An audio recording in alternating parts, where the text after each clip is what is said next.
with me while I design a new product collection from scratch. With such a variety of options and opportunities, it can sometimes be hard to decide what products you want to create with your art. Here's how I go about planning a new product line from brainstorming to production. This video is also in collaboration with GotPrint, but more on that later. I feel like I get most of my ideas at like 3 in the morning when I'm way too tired to write it down or even remember it later. But if I get lucky enough to remember, I'll write that idea down in my planner so that I can save it in order to draw it on like a live stream or something. I don't do a lot in my physical sketchbook anymore. Usually I sketch directly in Clip Studio Paint. I've just found this makes the process faster and easier for the type of art that I've been doing lately. You've probably noticed a shift on my channel if you've been here for a while, from traditional paintings to more digital art and products. And that's something that I spoke about in a vlog a while back, and I've kind of just naturally gravitated towards.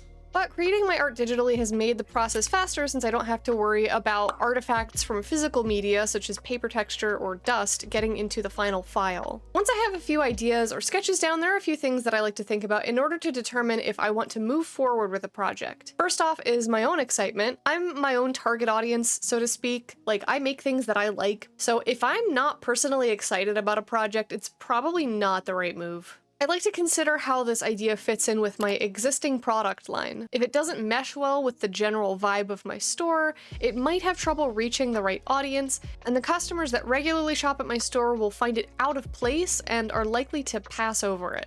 On the other hand, if it's too similar to a product that I already have, it might struggle to find its own identity, and I might want to save it for when I plan a revamp of an existing product line. For this series of sketches, retro tech combined with fruit sits very comfortably with my brand. Maybe a little too comfortably though, as I worry it might be repetitive compared to some of the other designs that I've made. But I can use this as an opportunity to fill in some gaps with tech that I haven't drawn yet, such as vintage cameras or record players. I also like to think about how many different variations of this idea I could make. I like to try to release collections with 3 or more designs if I can. 3 just feels like a good number. I couldn't tell you why.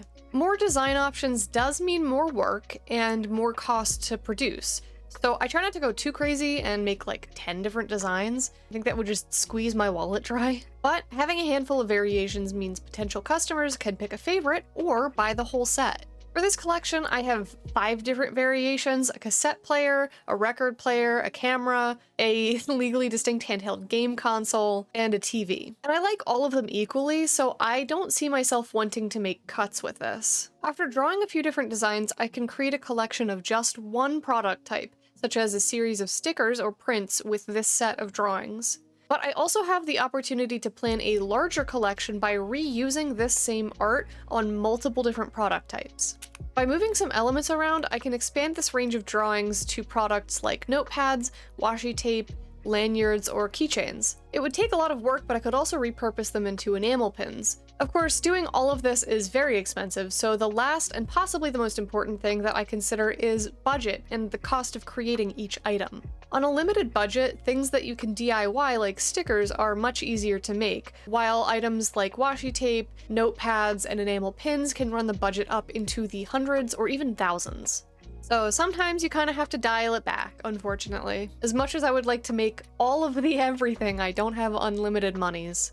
One of the hard parts of planning a product line is finding the right supplier, so for that I'd like to thank GotPrint for kindly letting me try out their services. GotPrint specializes in paper and promotional printing such as business cards and flyers, but today I'll be using them for my fruit tech notepads. What I like about GotPrint is how easy it is to pick your product specifications and get a fast automatic quote. Tools like this are really vital for estimating the budget for a product line. You can upload your files directly to the website, or you have the option to buy now and submit your files later, which is great for bulk purchases. If you want to see what options are available, they also offer a free sample pack filled with different products and paper types, which is great for getting a hands-on feel. This is something that I always recommend if you can get a sample, and especially with multiple different paper stocks, it's really important to get an idea of how each finish prints as well as how it feels, especially if you're going to be using it on a product you want to write on. My notepads took about a week to print and then arrived to me in like 3 days. So it was about a 12-day turnaround time total, which is pretty fast. I am actually in love with these. The paper is nice and thick, and even writing with Sharpie doesn't bleed through.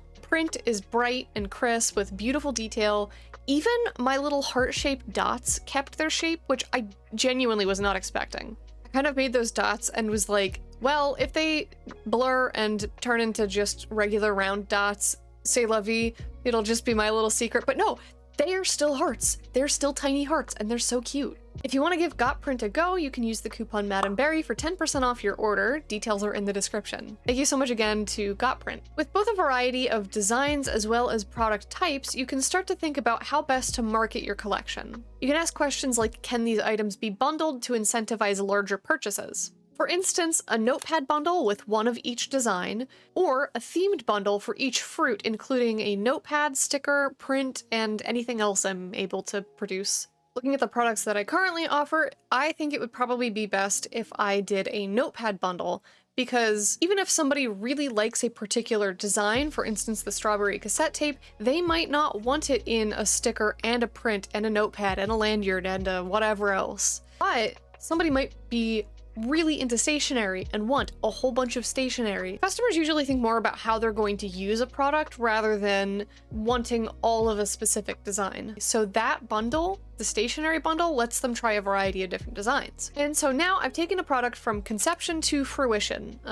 No pun intended. To recap, I plan collections by thinking about how the design fits into my current product catalog, brainstorming several different design variants, considering which product types would fit into the collection, and sourcing manufacturers for those products that fit within my budget. This is just how I do things, and none of these are hard and fast rules. For instance, you can certainly create a collection entirely based around just one design, but I would want to make sure you have several product types for that design. I personally find that single items struggle to stand out and get easily overlooked by customers. I kind of discovered this problem during my last artist alley, where I only had 2 coin purse designs to choose from, and they really got overlooked by customers. Not only because they took up very little physical space, but also they didn't have any other counterparts to go with. So I ended up not selling any of these during that artist alley. And because of that, I tend to not like to only have 1 or 2 of a particular product. I want to know what sorts of things you think about when you're designing a product collection. And if you want to know more about product manufacturing, check out my previous video all about it right over here. Till next time,